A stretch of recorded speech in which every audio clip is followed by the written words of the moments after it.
Quem nunca teve discussões sobre idealismo político entre direita e esquerda, capitalismo e socialismo? É comum vermos por aí as comparações entre essas duas ideologias. É muito fácil encontrar as vantagens do capitalismo ou a romântica utopia do idealismo socialista, da mesma maneira que é muito fácil encontrar a quantidade de mortes gerada por essas duas bandeiras. E se eu ficar aqui abordando esses tópicos, serei mais um conteúdo tentando explicar o inexplicável. Todas as verdades são meias verdades. Em vez de analisar teorias e números, onde é muito comum quem está divulgando tal ideologia pega os melhores dados de determinada característica de sua bandeira para comparar com seu adversário, o famoso puxar sardinha. Então, vamos definir 4 critérios básicos e fundamentais para compará-los. Critério: poder. De um lado temos a elite, do outro lado temos uma elite disfarçada de povo, oligarquias. O mais importante aqui é observar que ambos, ao conquistar o poder, estão mais preocupados em manter seus ideais e, para isso, dispostos a ultrapassar o limite da moralidade humana para se perpetuarem no poder, em vez de pensar o que podemos fazer para contribuir para o crescimento do ser humano. Ou seja, o poder se torna um meio e um fim, e valores éticos e morais e sociais são secundários. Segundo critério, conhecimento. Criam e definem o que é cultura, muitas vezes atrelada à riqueza, acesso para os privilegiados. O que está fora desta forma é considerada marginal e motivo muitas vezes de preconceito. Dar à classe pobre o máximo de entretenimento, exaltando valores considerados muitas vezes fúteis. Os imperadores romanos já utilizavam esta ferramenta para entreter o povo. O Coliseu é a figura clássica desta ideia popularmente chamada política do pão e circo. O objetivo era manter o povo fiel à ordem estabelecida e conquistar o seu apoio. A sátira do pão e circo, em seu contexto original, criticava a falta de informação do povo romano, que não tinha qualquer interesse em assuntos políticos, preocupando-se somente com alimentos e divertimento. Funciona muito bem nos dias de hoje. O governo não mede esforços para promover o carnaval, Copa do Mundo, futebol e outras festividades. A exaltação dos valores fúteis silencia o conhecimento. Essa foi uma sacada muito inteligente desse sistema para conquistar o apoio do povo, manter a população ignorante. Aquele que busca conhecimento é desvalorizado. Seu posto na sociedade não tem valor. Já atrelou o conhecimento com magia negra, período conhecido como Santa Inquisição. Importante observar que não bastasse matar, a principal mensagem era, através do pânico, com uma morte lenta, dolorosa, violenta, brutal, fazer a população atrelar o conhecimento com magia negra, satanismo. Desta forma, eliminando-se qualquer fonte de conhecimento e a ânsia das pessoas buscarem conhecimento, preservando-se assim para os privilegiados. E quanto menos conhecimento, vocês já sabem, em terra de cego, cíclope é rei. Na minha humilde opinião, é por isso que a Bíblia utiliza tantas metáforas, tornando a leitura difícil de compreender. Observem esse trecho de Apocalipse. Voltei-me para saber que vós falava comigo. Tendo-me voltado, vi 7 candelabros de ouro. No meio dos candelabros, alguém semelhante ao Filho do Homem, vestindo longa túnica até os pés, cingindo o peito por um cinto de ouro. A cultura hindu não tem nenhum problema em divulgar a sabedoria. E para eles, os 7 chakras localizados no meio do nosso corpo é algo totalmente aceito nesta cultura. Mas no Ocidente, se você soubesse fazer um chá com ervas medicinais para curar um resfriado, já seria motivo suficiente para ser rotulado de bruxa e ir para a fogueira. De onde eu retirei esse verso? As palavras 7 candelabros no meio e alguém semelhante ao Filho do Homem, no que representa nós, está em negrito. Essa é a mensagem principal. O restante se torna um enredo. Esse pode ser um tema para outro vídeo, definem o que pode e o que não pode ser ensinado, proíbem quaisquer forma de religião, direito de expressão e ideias contrárias ao sistema. Perseguir, torturar, executar, exonerar, exilar filósofos, professores, pensadores e religiosos. Religião, filosofia e qualquer outra forma de pensamento era considerado uma doença para o país e deveria ser exterminado. No período de Mao Tse-tung, as instituições religiosas e educacionais foram grandes alvos. Professores, freiras, padres, monges, autores e artistas eram espancados, humilhados publicamente ou forçados a se matar. Ateamento de fogo em livros e templos também era uma marca registrada como uma ferramenta de governo. Inversão de valores na sociedade e competição por valores banais. Ser bandido ou malandrão é visto com mais respeito ao invés de ser justo e correto, pois a justiça e bondade, a cultura dominante já conseguiu inverter os valores, fazendo-nos atrelar essas qualidades como sendo o bundão, o trouxa. O certinho é impopular, popular é ser malandro. O esforço-benefício para crescer e ser bem-sucedido com valores bons é extremamente mais difícil do que crescer e ser bem-sucedido com valores imorais. Quanto tempo você levaria para estudar medicina e tentar descobrir a cura do câncer para depois ser reconhecido e ser bem-sucedido? Quanto tempo você levaria para compor uma música de funk e virar famoso e ser bem-sucedido? Desigualdade, poucos ricos e muitos pobres. Povo serviçal, atraso cultural, fanatismo ideológico, desigualdades, poucos ricos e muitos pobres. Enquanto no capitalismo existe toda uma manipulação para evitar que as pessoas subam ao poder, na esquerda é heresia pensar em poder. Último critério, método, controle das massas através de manipulações, lei da escassez, como por exemplo, petróleo, controle das mídias, violência, persuasão, intimação. Para ficar mais didático, vamos ver a representação da democracia barganha do século XX. Eu compro sua vaca por R$100. Mas ela vale no mínimo 600, não vendo menos que isso. Não entendi, você falou que na promoção faz por 80? Isso mesmo, negócio fechado. Eu compro sua vaca por R$100. Mas ela vale no mínimo 600, não vendo menos que isso. Não entendi, você falou que na promoção faz por 80? Disse que o mínimo é R$600.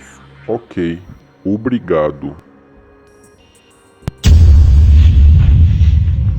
Igualdade, liberdade, fraternidade. Somos todos iguais, mas agora volte à linha de defesa e lute até a morte pelo seu país. Mas se somos todos iguais, por que você não vai à linha de batalha? Eu não escolhi para nascer aqui. Por que eu tenho que defender algo que nunca fui a favor? Só me alistei porque é obrigatório. Eu não tive direito de escolha, como em um sistema democrático. Note que a representação da democracia barra barganha ou democracia barra violência do século XX, a própria guerra, violência e mortes gerada pelas essas duas bandeiras anulam alguns valores que elas mesmas defendem, como democracia ou igualdade. Mas aquele soldado que vai à guerra, mata seu semelhante sem ao menos questionar o que está fazendo, por amor à pátria, este sim é valorizado. O que precisamos entender é a intenção de nos rotular, nos individualizar.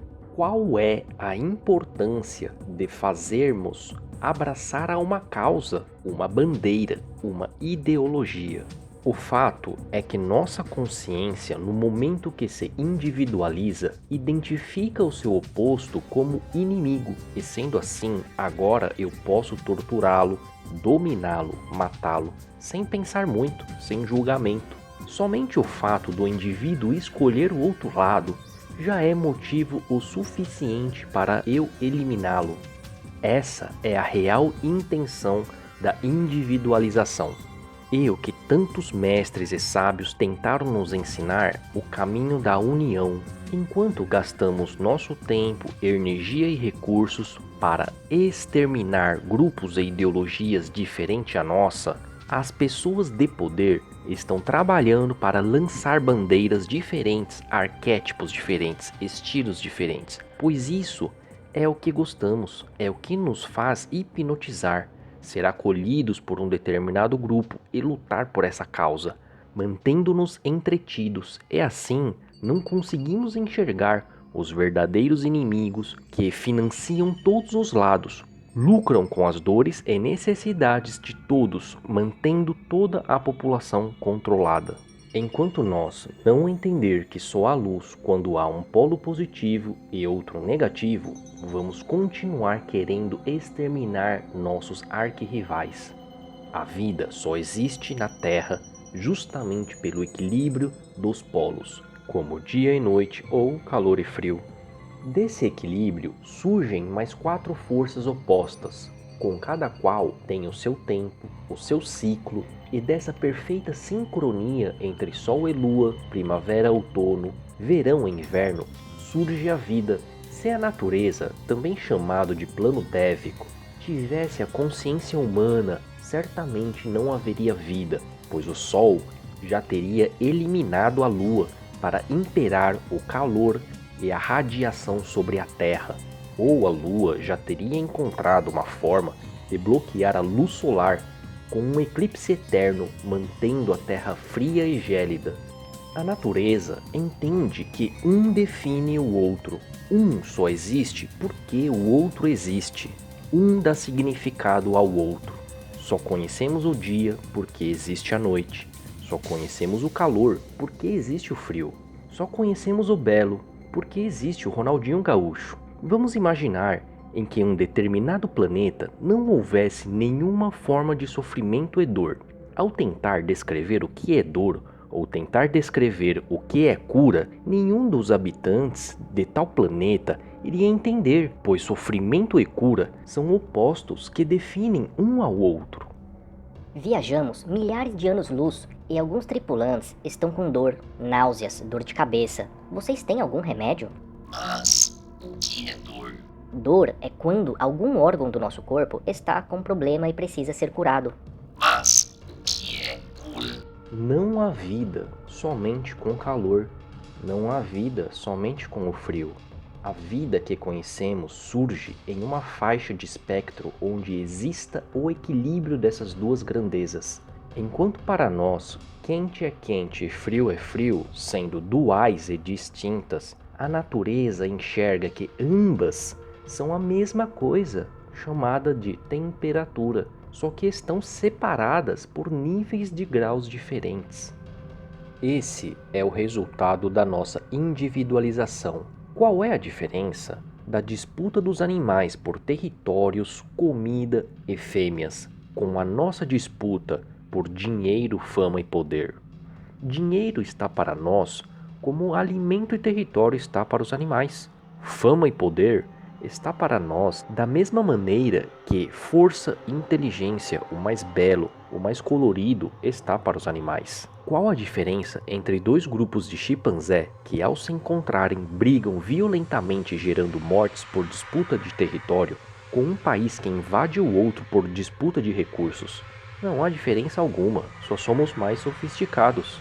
A natureza também nos ensina o poder da união, da cooperação, e que a individualização e competição pode nos levar à extinção. O bem de uma organização está na cooperação, enquanto o mal se concretiza na individualização. Basta um indivíduo se desvirtuar ou querer dominar os outros para que haja conflito ou estimular a raiva, ódio e vingança nos outros indivíduos para o mal se propagar. Isso torna difícil a tarefa de conquistar-se um bem maior. É muito mais fácil um se corromper do que todos manter-se na linha. Voltando para a comparação das duas ideologias, alguns podem pensar: mas na Europa não é assim. Olha só os países civilizados como são diferentes e respeitosos uns com os outros. Todas as verdades são meias verdades. Se eu aceitar esta meia verdade, automaticamente aceito que todo o período colonial expansionista da Europa foi algo correto, digno, ético e moral, pois ao traçar a árvore genealógica deste sistema vigente atual, chegaremos ao período colonial e Idade Média, onde nós humanos mostramos o quão brutal, violentos e imorais podemos ser. E como vimos anteriormente, o mesmo sistema de uso do poder, subjugação, dominação ainda se perpetua nos dias de hoje. A cultura negra e asiática é mais antiga que nossa cultura ocidental. Porém, os povos viviam em certa harmonia, até mesmo no âmbito religioso. O budismo indiano, ao encontrar com o taoísmo na China, não houve conflitos e guerras ou mortes. As duas filosofias encontrou muitos pontos em comum e se complementaram, surgindo o Zen budismo como conhecemos atualmente, graças a um grande monge e sábio indiano que conhecemos como Bodhidharma, ao peregrinar até a China e se instaurar no mosteiro Shaolin.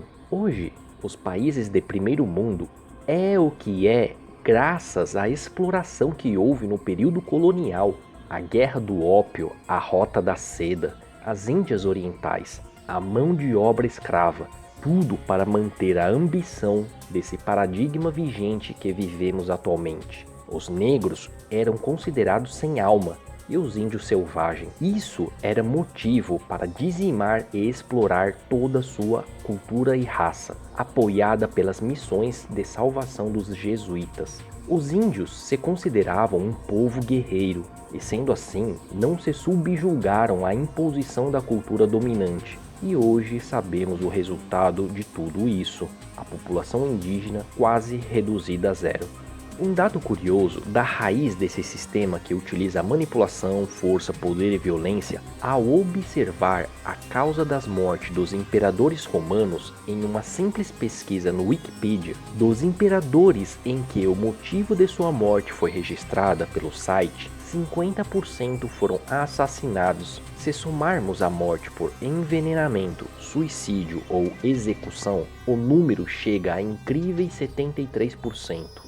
A África, um continente repleto de natureza, rios, florestas, montanhas, seu mapa contém muitas linhas retas, iguais aos Estados Unidos. Estranho isso, né? Hoje, grande parte da guerra civil e barbaridades que acontece lá é graças a um evento que conhecemos denominado Partilha da África, onde os impérios europeus não queriam perder tempo brigando entre si, pois gastaria recursos, teriam muitas baixas. Então, como o continente africano era grande demais, foi o suficiente para fazer sorteios e ver quem iria ficar com qual região.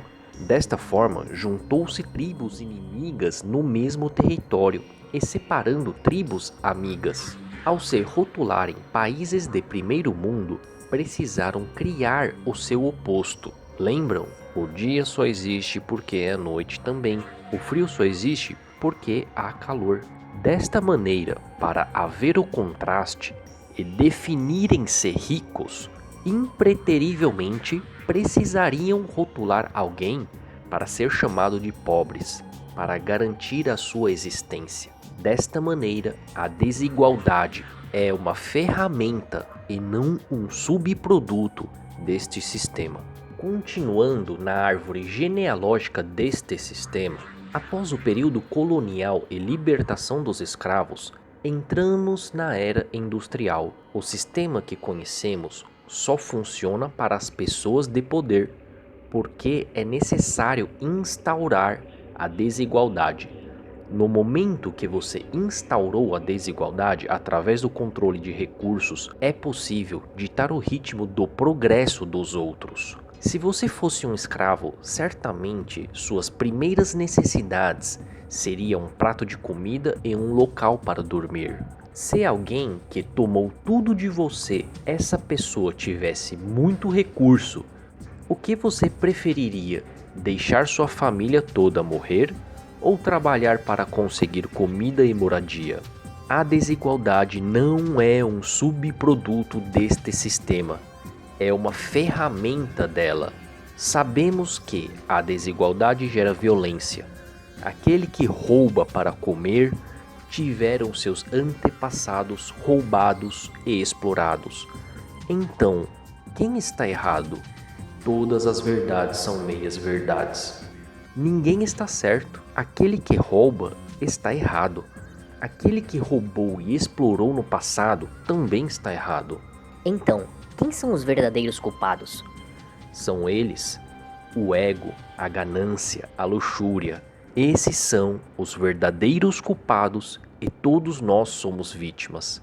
Imaginem uma competição de corrida em que um dos participantes droga o seu adversário e rouba seus recursos. Vide a guerra do ópio.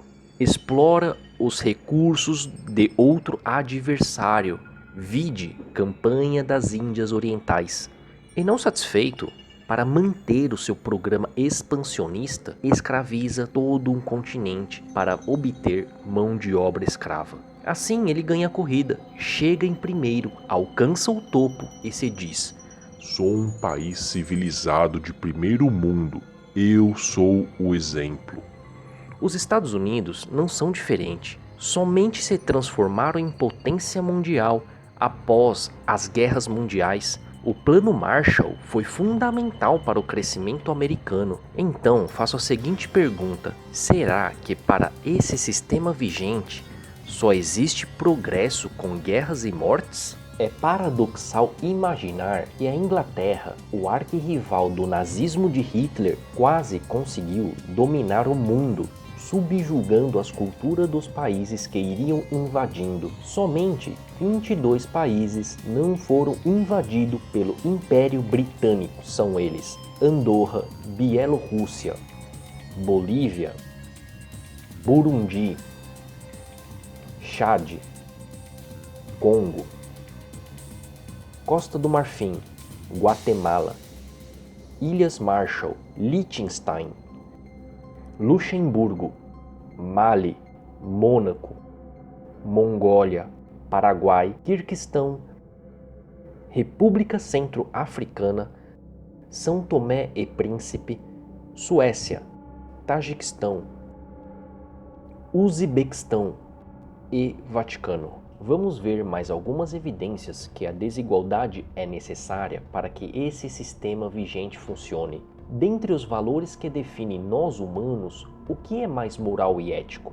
Erradicar a fome ou investir em armamento militar? Quanto maior é a desigualdade, maior é o poder de barganha, não é verdade? Se você é um país com capacidade de produzir bomba atômica, você consegue melhores negociações econômicas, como vimos anteriormente. Conforme a teoria de Abraham Maslow, só é possível ascender para o próximo nível somente após atender plenamente às condições do nível vigente. Ou seja, primeiro você precisa atender suas necessidades básicas como comida e água, para depois pensar em casa, carro, moradia. Essa teoria de atendimento das necessidades é muito utilizada pelo setor de publicidade e marketing, por exemplo. Ou seja, os detentores do poder pensam: se resolvermos a questão da fome, essas pessoas vão parar de pensar em conseguir um prato de comida e começarão a subir de nível. Em tese, o segundo degrau de Maslow é o público-alvo de todo este sistema vigente, onde está os relacionamentos, segurança, conforto, bens de consumo, etc.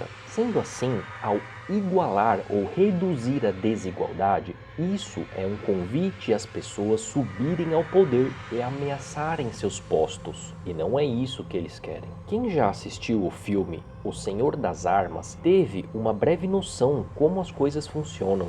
Eles financiam todos os lados. O importante é manter nós ocupados com nossos pseudos inimigos, pois se um dia acordarmos para saber quem são nossos verdadeiros inimigos, todo esse paradigma vigente é derrubado. Quem estão no topo da pirâmide não tem pátria. O site Wikileaks, que já fez revelações bombásticas políticas contra os governos, tendo seu criador desertado e perseguido pelas autoridades de seu país, considerado como uma ameaça por revelar verdades, também trouxe à tona o possível forjamento dos ataques das torres World Trade Center. Tudo fica mais estranho quando o dono do edifício decide colocar seguro nas torres poucos meses antes dos atentados. Algumas fontes citam 3 meses, outras 6 meses. Não seria ótimo você colocar seguro no seu carro quando você soubesse que alguém irá roubá-lo? Mas aí você deve estar pensando: Qual o sentido disso? lembra anteriormente onde eu fiz a seguinte questionamento? Será que só existe progresso com guerras e mortes? Sim, para o sistema vigente e detentores do poder, nós somos nada mais nada menos que peças em um tabuleiro de xadrez, onde as peças são sacrificadas para salvar o rei. Os Estados Unidos só perdeu a guerra do Vietnã após vazamentos de fotos onde o exército americano estava atacando civis. A icônica imagem da menina correndo queimada pelas bombas de napalm fez a opinião pública forçar o governo a retirar seus exércitos. Desta forma, os americanos aprenderam a lição da importância de ter a opinião pública a seu lado. Assim, os detentores do poder conseguem instaurar o ódio a determinada nação a fim de obter apoio popular para invadir países estratégicos, a fim de controlar seus recursos e manter bases militares, pois a longo prazo os Estados Unidos já sabiam que aquela região é extremamente importante para manter a linha de defesa tanto contra a Rússia quanto contra a China. Dominar aquela região e a prioridade de ser o primeiro país a reconhecer o Estado de Israel não são meras coincidências. Bom, aqui vai um bônus. O fim da guerra do Vietnã foi marcada pela famosa música de John Lennon, Imagine, que falava sobre imaginar um mundo de paz. Veja que o assassino de John Lennon dizia escutar vozes na sua cabeça mandando executar o cantor. Lembrando o poder de barganha? Fica ridículo investigar uma pessoa que assassinou brutalmente um cantor. Seu próprio ato tira toda a sua credibilidade. E quem se interessaria em averiguar imparcialmente o outro lado da moeda? Uma coisa é dizer que o assassino era louco, outra coisa é ver a quantidades de patentes que produzem vozes intracranianas e dispositivos de controle de ondas cerebrais, o que pode mudar todo o contexto. Poderíamos falar do assassinato de John Kennedy, que ao proferir sobre as sociedades secretas e o malefício que elas causavam, poucos meses depois foi assassinado, e até hoje o governo americano não liberou todos os documentos com a finalidade de manter a ordem pública. É paradoxal Kennedy dizer algo sobre o perigo da ocultação excessiva, e hoje os governos ocultam diversos documentos da população, dizendo-se assim para manter a ordem pública. Enfim, isso daria para fazer outro vídeo. Voltando à linha de raciocínio, o mercado financeiro utiliza muito bem essas ferramentas. Imagine um país bem desenvolvido, com infraestrutura, mão de obra, matéria-prima. Nesse cenário de prosperidade, não há tanta oportunidade de lucro para os mega investidores. Muitos já estão ganhando. Eles precisam de liquidez e nada como uma crise ou euforia para gerar a liquidez necessária para distribuir ou adquirir bens. Para instaurar uma crise e gerar pânico, medo, derrubar os preços das ações, desvalorizar a sua empresa, colocam-se pessoas no poder sem conhecimento básico, sem estudo, pessoas desinformadas. Depois de anos derrubando os preços, desvalorizando os imóveis, fábricas, empresas, eles sabem que tem uma ótima oportunidade, tem mão de obra desesperadas, tem infraestrutura, tem matéria-prima. Agora os preços estão muito atrativos. Então, o dinheiro esperto entra em ação, trocam seus governos, coloca-se gente com estudo, conhecimento e bola para frente. Depois de algum tempo, com a economia aquecida, as ações sobem, os imóveis se valorizam, as pessoas estão ganhando e gastando mais. Nesse cenário de euforia, não há como ganhar tanto lucro. Todos já estão ganhando. Tudo está valorizado. Então, quando você pensa que é uma ótima oportunidade de comprar, o mega investidor está pensando em vender. Ele comprou barato e agora vai vender valorizado e caro para você. Depois que o dinheiro esperto vende tudo e sai fora do país, para achar outra nação em crise com potencial de crescimento, você, com seus passivos precisando pagar as prestações, entra em desespero e começa a vender tudo barato. Então entra um novo ciclo de baixa.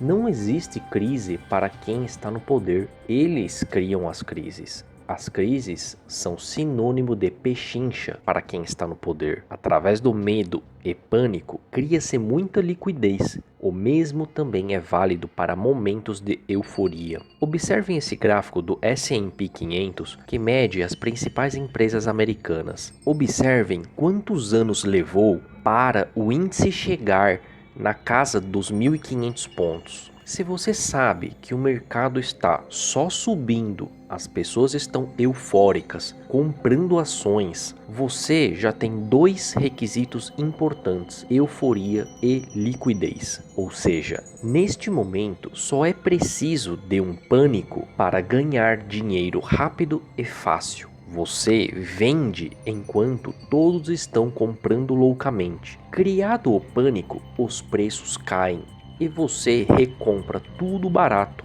e ganha na diferença. Pronto, você está bilionário da noite para o dia. Quem não entendeu como é possível ganhar com a queda de preços, deixe aí nos comentários que eu farei um vídeo específico explicando. Vamos ver outra evidência como as coisas são manipuladas. Vamos supor que você invista boa parte do seu capital em renda variável. Se você perder rendimento, você acha que conseguiria ressarcimento do patrimônio perdido? Isso se chama risco de mercado. Você é o responsável em pesquisar sobre o país que está se investindo, a economia local que está se investindo, sobre a política econômica do país, analisar o balanço e relatórios que tal empresa emite. Mas notem o acordo que a Petrobras fez com os investidores estrangeiros. Não foi o Banco Central, não foi a CVM, que é o órgão que regula as instituições financeiras. Foi a estatal do povo brasileiro. Isso prova que quando eles perdem no próprio jogo deles, sempre há uma forma de ganhar. É como você jogasse videogame com alguém que utiliza código de vida infinita. Quando metade dos investimentos é patrocinado pelos detentores do poder, o resultado é esse: humilhação. Nós, o povo brasileiros que financiamos essa estatal, somos os maiores prejudicados. E cadê o nosso ressarcimento? E como fica os investidores brasileiros? Pelo contrário, além de bancar essa estatal, o preço dos combustíveis aumentaram e, consequentemente, toda a cadeia de produção também, como os alimentos. Nós somos trouxas que bancamos tudo isso. Ou seja, se você tem algum dinheiro guardado na poupança, tesouro direto ou algum investimento em renda fixa, veja que a inflação vai corroer toda a sua segurança como renda fixa. E aqueles que aplicaram em renda variável, que deveriam arcar com os riscos, eles não, eles estão conseguindo o ressarcimento. E nós sim, vamos pagar combustíveis mais caros e alimentos mais caros. Esse modelo de financiar todos os lados é muito comum e utilizado pelas corporações. Aprendemos que cartel e monopólio é crime, mas uma forma mais engenhosa e sofisticada de fazer isso é criar conglomerados, as famosas holdings. É engraçado ver as pessoas discutindo que marca de cerveja é a melhor. Para a empresa, isso é até bom. pois fortalece a sua marca. O fato é que, para os acionistas, pouco importa se você toma a marca A, B ou C. Enquanto você está discutindo para provar que a marca que você toma é melhor, eles estão preocupados em comprar empresas que futuramente pode se tornar um possível concorrente e assim eliminar um player do mercado para poder continuar a controlar e manipular os preços. Pouco importa se você é fitness e toma água mineral, pouco importa se você entope suas veias com açúcar. Para os acionistas, o importante é você consumir o que eles produzem. Mas é legal criar estereótipos, arquétipos e financiar os personagens da mídia, pois assim mantém a gente entretidos e nós ficamos brigando uns com os outros enquanto eles lucram de ambos os lados. Vamos plotar uma representação como funciona nosso sistema vigente atual. Os pequenos blocos vermelhos nos representam, que por sua vez servem os blocos laranja, que podem representar empresas, organizações, indústrias. Os maiores verdes representam mega investidores, corporações, holdings, controladores de mídia. Note que nesse sistema piramidal, os menores precisam estar em constante disputa entre si para servirem os maiores. Fica muito fácil regular todo um sistema se você tem dinheiro, poder, leis, controle das informações na mão. Podemos comparar nosso sistema como uma arena onde a maioria das pessoas estão armadas com machados e arco e flechas, e alguns armados com arma de fogo, granada, canhões e metralhadoras. Não fica fácil através da persuasão, dominação, força, subjugação ou até mesmo a violência dominar os mais fracos? Bom, a história é prova disso. Então, onde ficam os valores humanitários? Então, essa é a regra do jogo? Crescer, subir, ficar poderoso para dominar e subjugar os outros? Neste sistema de competição, para que um saia vitorioso, o outro precisa ser derrotado. Sendo assim, somente o vitorioso é inundado com endorfina, serotonina, noradrenalina, que são hormônios ligados ao bem-estar e felicidade. Se o objetivo é só obter bens, fama e poder como é hoje, isso nos estimula a viver como animais selvagens, lutando por território, comida e disputa por reprodução. Toda a selvageria, imoralidade, criminalidade, manipulações, corrupções e tudo isso que vivemos atualmente. Qual o sentido uma pessoa ter mais de 10 propriedades luxuosas e uma pessoa não ter um prato para comer? A questão em pauta não está no merecimento e esforço de cada um, e sim em desenvolver o que nos caracteriza humanos, como senso de justiça, solidariedade, compaixão. Já está provado que em serviços voluntários, tanto a pessoa ajudada como o voluntário recebem esses hormônios do prazer e felicidade, provando que um sistema de cooperação exalta nosso valor humano e ambas as partes são beneficiadas, enquanto no sistema da competição, o derrotado vai gerar inveja, raiva, ganância, ódio. As melhores qualidades do sistema capitalista com as melhores ideias do sistema socialista deveriam entrar em equilíbrio unicamente com o objetivo de desenvolver a humanidade. Por isso, em minha opinião, o patrimônio das pessoas deveriam ser regulado por algum índice, pois acredito que desta forma os valores humanos e capital estariam intimamente ligados. Neste sistema de cooperação, o objetivo é fazer o próximo crescer.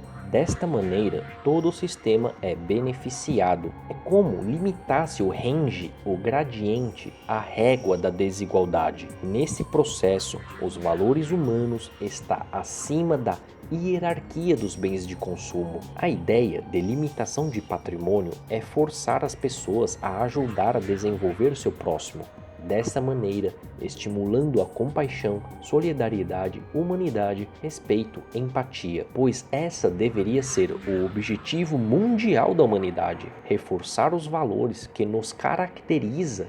Desta maneira, dinheiro e bens seriam ferramentas, um meio para o desenvolvimento humano e não um fim ou o objetivo. Imaginem que hoje as pessoas mais pobres encontram-se na escala 0, a pessoa mais rica na máxima escala. Vamos chamar essa distância como desigualdade mundial. A física nos diz quanto maior a diferença de potencial, maior será a energia cinética. Bom, isso é algo que podemos saber intuitivamente. Quanto mais alto, maior será a força da queda. A energia cinética gerada pela desigualdade, todos nós já sabemos: violência, corrupção, guerra, morte, roubo, etc. O sistema deveria definir um limite máximo de patrimônio a fim de reduzir a diferença de potencial. Quem está no topo, não importa se ele está na escala 5, 10, 15, 20, 30, ele é a própria definição do máximo. Mas ao chegar no limite, seu principal objetivo deveria ser gerar valor, ajudar os outros a se desenvolverem. Vamos supor que nesta fotografia os índices humanitários de desenvolvimento, fome e educação estivessem na escala 1, mas após um curto período de tempo, o resultado e geração de valor das pessoas que atingiram o limite causou um efeito positivo, melhorando os índices de desenvolvimento humano, puxando a régua para cima. Esse avanço faz a classe pobre subir na escala de riqueza. A humanidade, ao melhorar o índice de humanidade, como redução da fome e educação, para o nível 2, permitiria com que o limite de riquezas individuais subam para a escala 10. Hoje o que acontece é que a cultura dominante manipula e explora os menos favorecidos para puxar a régua mais para cima, aumentando ainda mais a diferença de potencial ou a desigualdade. Esse foi só um esboço, obviamente tem pontas a serem fechadas, mas é só uma ideia macro, um esboço para termos uma ideia como as coisas funcionam. Talvez alguns podem pensar que colocar valores humanos acima dos desejos de poder, fama, acúmulo de riquezas perde a essência do altruísmo, uma vez que esse modelo estaria obrigando as pessoas a fazerem o bem na prática, e o verdadeiro valor humano deveria vir de dentro para fora e não de uma forma imposta. Todas as verdades são meias verdades. Da mesma maneira que somos obrigados a estudar o que nos foi imposto, da mesma maneira que somos obrigados a seguir regras e leis que não concordamos, como iremos promover algo sem provar e sentir os benefícios? Vamos supor que a cultura dominante, detentora dos bancos, seguradoras, corretoras, tivessem o interesse de incluir matemática financeira no programa escolar, ao invés de julgar seu conhecimento e te aprovar apto a servir a sociedade, cobrando você quais são os maiores picos da América Latina, quais são os rios da China, qual o nome do músculo do seu pescoço. Desta forma, a cultura dominante entende que é mais importante para o país que você saiba quais são os maiores picos, ao invés de matemática financeira ou direitos básicos civis ou inteligência emocional, por exemplo, coisas que você vai levar e utilizar na sua vida toda. Pois assim, como ficariam os lucros exorbitantes dos bancos com seguros, cartões de crédito, financiamento, se você soubesse o básico da matemática financeira? Desta forma, ao manipular e explorar a classe mais pobre, resolvem dois problemas. O primeiro é limitar ou impedir que as pessoas subam ao poder. O segundo é controlar e se perpetuarem no poder. É muito comum, quando começamos a aprender sobre os modelos socioeconômicos, sentir certa atração pelos modelos socialistas. As faculdades viraram até um QG desses ideais. Isso acontece acontece pois quando iniciamos nossa vida, praticamente não temos bens acumulados. Neste cenário, quando temos poucos ou quase nada, somos favoráveis à ideia de igualdade, uma vez que estamos partindo do ponto zero. Não é à toa, quando vemos os protestos esquerdistas, fica nítido que a maioria das pessoas que estão protestando são pessoas humildes. Infelizmente, a elite disfarçada de povo sabem dessa predisposição da classe menos favorecida para manipular e perpetuar no poder, como vemos em alguns países como a Venezuela. Porém, depois que entramos no mercado de trabalho ou conseguimos empreender um negócio de sucesso, começamos a repudiar esses modelos, pois neste contexto pensamos: Passei noites estudando, fazendo pesquisa, acordei cedo para trabalhar, dei duro para crescer, eu mereço. Não tenho culpa se as pessoas não se esforçam para trilhar o mesmo caminho que eu. todas as verdades são meias verdades. Quem não queria ser resiliente, artístico, músico, comunicador, flexível, mais desapegado, ter mais liberdade, ou ser disciplinado, organizado, planejado, ter melhor controle emocional, ter resistência, força, ser um estrategista? Não importa o lado, ambos têm suas virtudes e seus defeitos, como desleixo, desorganizado, preguiçoso, uma anarquia, ou apatia, inflexível, dominador, uma ditadura. Ambos devem entender que o extremo de algo leva à destruição, o melhor é o equilíbrio. Citando um exemplo real, o Japão, um país conhecido por sua disciplina, regra, metodologia e valores orientais como honra, dignidade, respeito, esses valores contribuíram muito para torná-los um país de referência econômica, tornando-se terceira economia mundial. Mas parecem que eles ainda estão nessa inércia de reconstruir o país, crescer a todo custo, e não se deram conta que já alcançaram o limite, e para continuar prosperando, agora precisam reduzir o estresse e a pressão em seus habitantes e trabalhar o lado humano. Da mesma forma que os valores mencionados impulsionaram o país a tornar-se potência mundial, o extremo desses valores está apagando a essência humana dessa cultura. E hoje existem por lá coachings de relacionamentos para ensinarem a importância do contato pessoal,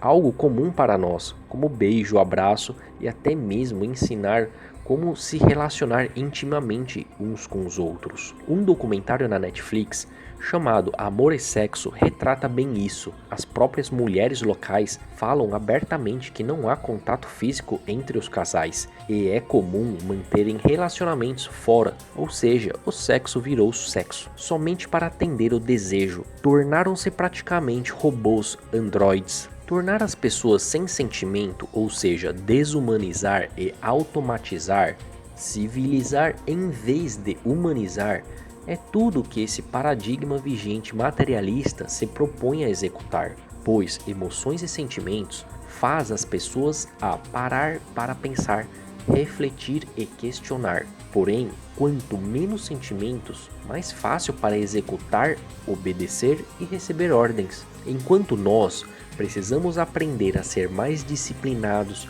educados, metódicos, os orientais precisam aprender a ter mais calor humano, expressar melhor seus sentimentos. O excesso de liberdade, grupo, mistura de etnias, o que nos faz tornar exemplo de um povo receptivo, criativo e solidário, esse extremo nos faz tornar-se extremamente burocrático, pois dificulta encontrar um ponto de equilíbrio para atender a tantas culturas diferentes. O excesso de liberdade, a expressão sexual, as músicas rítmicas, marca de nossa cultura, também esse extremo estimula a sensualidade de nosso povo, e com isso também pagamos, liderando o quadro de exploração sexual infantil, alto índices de gravidez na adolescência, feminicídio aumentando. Estamos passando de sensuais para vulgares. A desigualdade social, outra marca registrada do nosso país, nos faz liderar o ranking de mortes por armas de fogo, superando até mesmo países em guerra. Notem que ambas as culturas vão encontrar o seu fim se continuarem no mesmo caminho. Isso é evidência irrefutável que tudo levado ao seu extremo é nocivo. Um povo frio demais, o outro quente demais. Temos o preconceito de achar que liberdade é algo bom e ditadura algo ruim. Isso é um erro fatal. O problema está nas ações das pessoas. O problema não está na liberdade ou na ditadura. Por exemplo, o fato de ter liberdade extrema me dá o direito de denegrir qualquer um com valores contrários aos meus? E se Jesus ressuscitasse e governasse os países latinos de maioria católica, e tendo sua palavra e vontade sendo a última, como em um regime ditatorial, isso não seria bom para a população? Se a pessoa mais justa, com o amor incondicional, sinônimo de bondade, resolvesse tornar o poder em forma de ditadura, você acha isso bom ou ruim? Isso é um exemplo. Troque para a pessoa ou entidade que você ache mais certa e justa possível. Pode ser Shiva, Buda, Maomé, Lúcifer, Mahatma Gandhi, Iemanjá, Lady Gaga, Anitta, Chaves, Silvio Santos. Não importa. Isso é só um contexto para nos dar um exemplo.